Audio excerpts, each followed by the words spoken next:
subax wanaagsan. saaka waxaan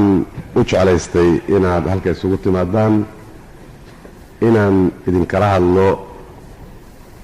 waxyaalaha aan isleeyahay danta caamka ah waxay ku xiran tahay shaqadiina iyo ragga badidiisa waxaa suuro gasha inaanu iska naqaan bannaanka laakiin cadaalada ragga haya in haddana aanu wejiga iska baranno anigu inaan barto waxaa suuro gasha iyagu intooda badano inay yaqaaneen saad u tihiin dawladdu waxay ka koobantaa xubno badan oo xubnahaas badan mid walba haddii ay hawsheeda sida xalaasha u haysato dawladnimadii markaas ay suuro geli karto xubinta adinku aad haysaan waxay ka mid tahay xubnaha qiimaha dheer u leh dawladnimada suurowgeeda haddii aynan jirin ama aynan caafimaad qabinna ay dhici karto dawladnimadaasu mid magaca inay noqoto haddaynu maskaxdeenna dib ugu noqonno waxaynu arkaynaa iyada oo dalkoo idinaba uu si u ba'sanaa oo si aan hufnayn us ahaa haddana dhutinta weynu waxay ku suurowday cadaaladda inayan sidii loo rabay aynan ahayn iyada oo sababuhu ay fara badan yihiin oo haatan qof khaasa aan la saari karin haddii aynan taasu dhicin cadaaladdu ay ku joogi lahayd amaba loo dayn lahaa hawsheedii inay sidii xaqa u qabsato ma ay dhici karin haba yaraata ee maamulkii xumaa oo dalka lumiyey dibna u dhigay hore u socodkii adduunkoo idil jiray taa waxaan u leeyahay haddeed wixii xumuuba sharci baa ku fadhiya oo sharci baa jira baab qaban hayaa jira haddee baabka haddii lagu qabto waxay la tahay tuuga ma dhacdeen laaluush ma dhaceen waxa haatan loo baxshay musuq maasuq ma dhaceen waxa saad u ogtihiin nimankii khabiiriinta ahaa ay ugu yeereen waa siyaasadda doonaysa oo beenta ahaana ma ay dhaceen wixii siyaasadu doonayso iyo waxayn doonayninna waa kala caddaan lahaayeen haddii sharcigu sidii loo soo dejiyey ama aynu kitaabada ugu dhigannay usu fuli lahaa taa yacni waxaan idinka xusuusinayaa habowgii hoggaanka dalku ushabaabay hooyadiisii waxay ka mid ahayd ama waxayba ahaydba sharciga oo shaqadiisii aan qabsanin waxaa isweydiisla marka habowgaasu maxaa u sabab ahaa ma ragga qaaliyaalka ayaa u sabab ahaa mise waxaa u sabab ahaayeen siyaasigii mise waxaa u sabab ahaayeen nidaam xun oo dhashay maxaa u sabab ahaayeen waxaan odhan karnaa markaa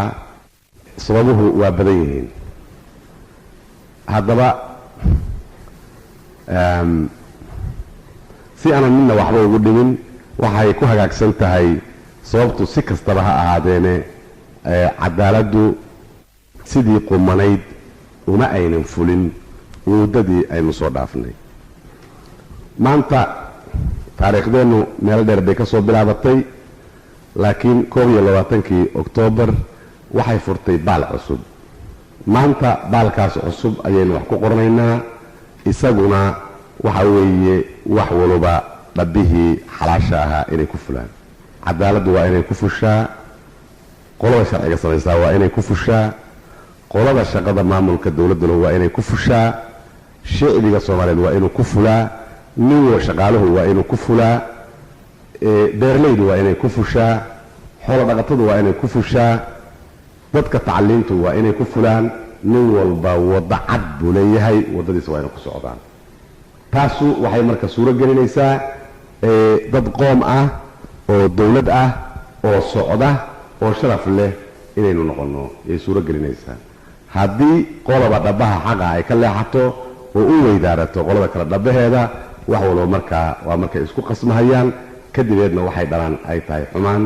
iyo musuq maasuqii foosha xumaan waxaan leeyahay marka bacdama intii revolutionka us dhacay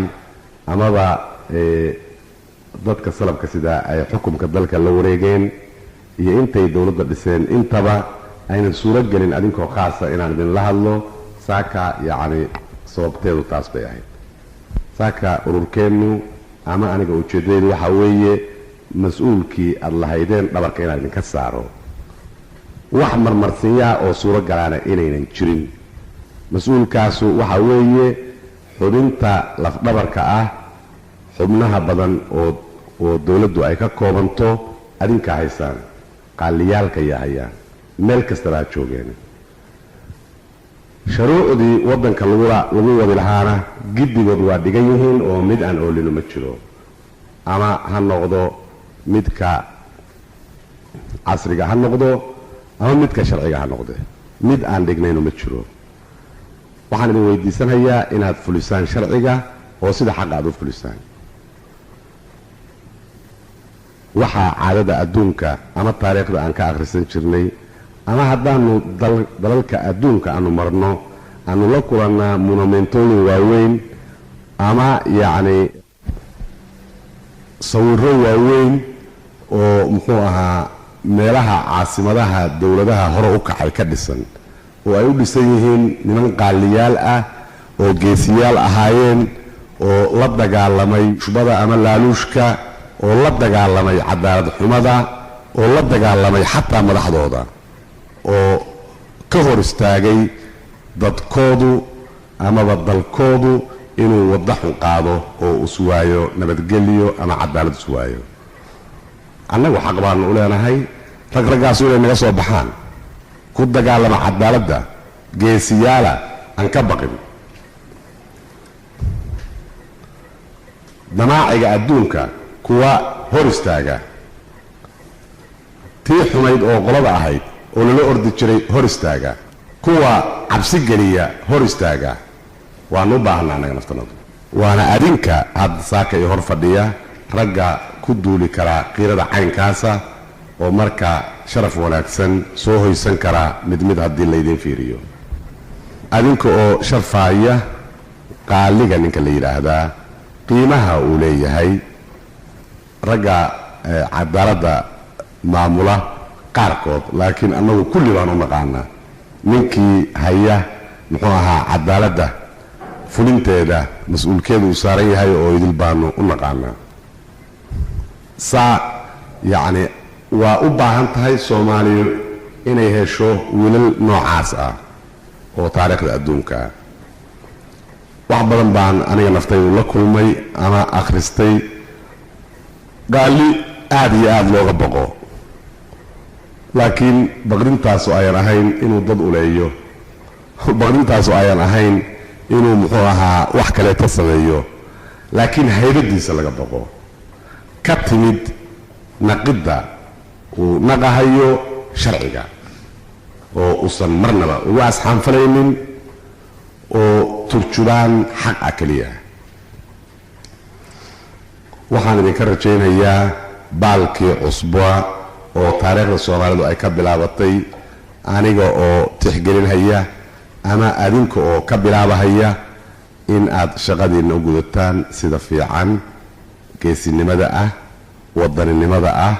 islaamnimada ah waan sheegay maalin dhoweydna haatanna waan idinku celinhayaa annagu haddaanu nahay dadka sulubka sida ama hubka sida amaba guddiga sare oo muxuu ahaa revolutionka ka kooban ma doonayno inaad dadka noo xirtaan bilaash ma rabno annaga waxaanu dagaalkanagu uu ka koobmay cadaalad xumada inaan la dirirno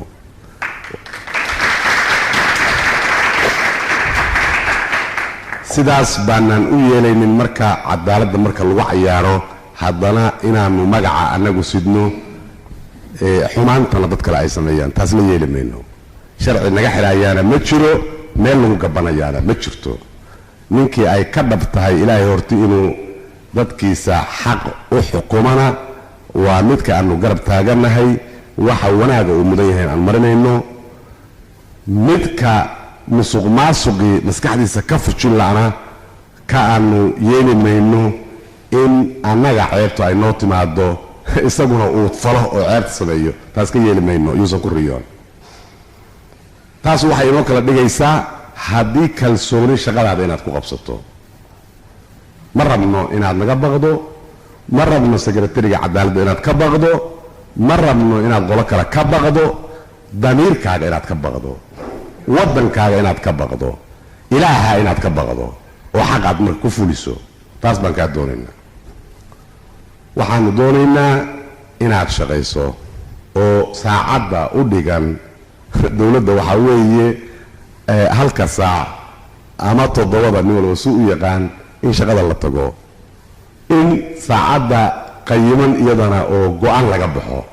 ma ogolaan karno 5 saac nin shaqo tagaaya dadna usu xoraysan yahay oo xabiska isugu jiro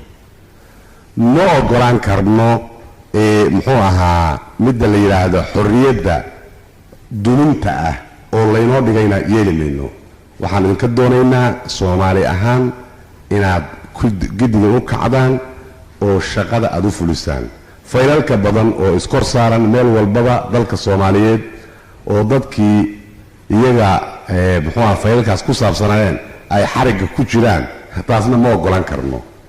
oo qalad weeye awalan cadaaladii baad marka hore ku gafaysaa daasaas yeesho leesh qof insaan ah oo ilaahay abuurtay oo xornimadiisa aad ka qabatay meel kuugu xiran ayna fududahay in aad ama dambaad leedahay ama laguma la atraada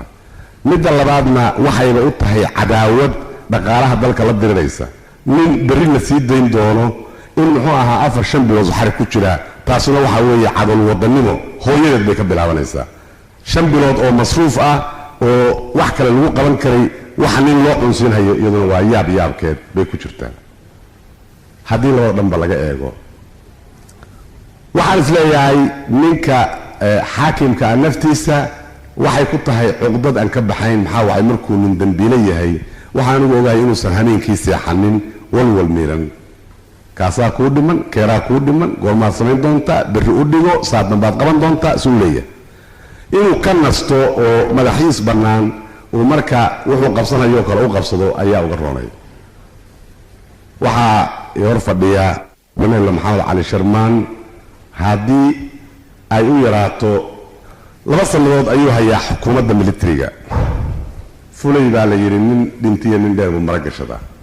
xakaamada militarigana anaa madax u ahaa weydiiyo waligay nin sii daaynaanay markii aan shiriyo xakaamada militariga wixii aan kala dardaarmi jiray waxay ahayd ha ka baqin cadaaladda haddii ninka laga gardaraya askariga siida haddii lagu garleeyahay shicbiga iyo wadanka ka khayroon xir saas baan oran jiray waligay nin sii daamadeen u yaree ma dhihin ha laga daayo ma dhihin ninkii aad ku maqasho ii soo sheeg anaa xirayo isaga baan oran jiray macnaheedu waxa weeye waa inaan aaminsanahay cadaaladda leesh sharcigu waa inuu ka sarreeyaa nin kastaba ma aha sharciga in ragga qaarkii ay ka sarreeyaan oo ismoodaan ama markay xoogaa xoolaa leeyihiin ama markay boos hayaan inay sharciga ka sarbarayaan been weeye sharciga nin karbaray ma jiro taas waxa weeye qaraabka waddanka marka uu socdo markii sharcigu uu hoos maro oo nin u yiraahdo hadda sharciga nin baa sameeyay ana maan sameeyo sharciga nin baa sameeyay laakiin wada xalaala oo quman oo dhabayaal badan leh oo laga fiirsaday baa loo sameeyay waxaan loo sameeyay maslaxadda caamka ninka xulna in lagu qabto oo khaaska ah kaligiisa caamiyadana nabadgelyadooda iyo maslaxadooda in lagu daafaco marka nin kaliya marka see ku samayn kara kii laga gaashaabanayo sharciga loo sameeyay isagii weeye see ku bedeli kara ta nacam sharcigu waa inuu dul jooga isagu taas yani waxaan ka wataa aniga oo hawl wanaagsan idinku ducaynaya haddana sharcigii waa inuu sarmaraa ninka laakiin naqahaya naftiisu waa inuusan u qaadan mar hadduu isagu naqahayo sharcigii inuu yahay isagu sharciga ma aha waa ka turjumaanaya keliya waxaan ku cilmi leeyahay in dhibaatooyin badan adinka naftiinu aad la kulmaysaan oo cadaaladda lagu goynaysa inay dhici karto dhaqaalaha inaad ka cabataan qoladiina tanu oo aan la socday waxaa dhici karta inaad meeshii wax lagu xukumaya aad ka cabataan oo aan fahmi karo waxaa dhici karaa wixii wax lagu xukumayay oo alaabo ahaa oo suuro gelinayay xakaamaddu inay hagaagto inaad ka waxaysan tihiin waa dhici kartaa laakiin Soomaalidu waxay ku maamaadaan nin walba taagtiis baa qodox ugu tagtaa awoodeennu hadday inoo diido sharcigeenna وإنه كوجو صنع أنا كوجو دومنا جيت كوستيسا ما شرتو سبب أي نوران كرنا وحا مغنيس قروح بدن أو بلاران كراس قروح بدن كوا با مغن مركز شرطي سؤال معايو نو تاسو وين عندك waxa wax lagu xukumo waxa weeye aqoonta sharciga oo ninkii sharcigii fulinaya ay laga maarmaan tahay nin u qalma inuu meesha joogo midda labaadna waxa weeye niyo wadaniga inuu leeyahay midda saddexaadna in uu fahmayo cadaaladdu waxa ay tahay iyo xubno kale oo badan inta haday joogto kursigu waxba lama maqna وأي هبون تاي إن وراغه بوغي قلمدي قدي كرسي حفيزكي غاريغي غير كي نسكر كبي وافي عنها لكن ادي له وايو واود ودن كوس غاري وايو ادغنا وا جوجتا اقونتينا waa leedahay ummadina inaad kala saartaa laga doonaya intaba marka waad heli kartaa waxaan rajaynayaa inaynu marka kala aan hubsano mar walba inaynu tixgelino dalkeenu muxuu dhali karaa wixii inaga maqano maxay inooga maqan yihiin haddii awalto aynu saaraynay maamul xumo ballan baan idinka qaadahayaa maamul xumo waxna laga xada maahe waxaanu anagu guddoominay inayan jiraynin wixii naga xadana ragga ku shaqalow hadday ku qabtaan inaan laga daba tegayn oo noo siidaa waa qaraabada mid inayan yeeraynin kuwaasna adinkaan idin keeni doonaa waxaan rajaynaynaa xukunkooda inaad marisaanin waa kuwii naga xadaa annaguna saasaan u guddoominaynin waxaan ku soo koobayaa dadka inkasta oo aad sharcigii ku jirtaan oo sharciga dadkii madaxda u aad tihiin annaan ka xumahay inayan suuro geli karin halka in lagu soo urursho qaaliyaalkii waddanka balse aan hubo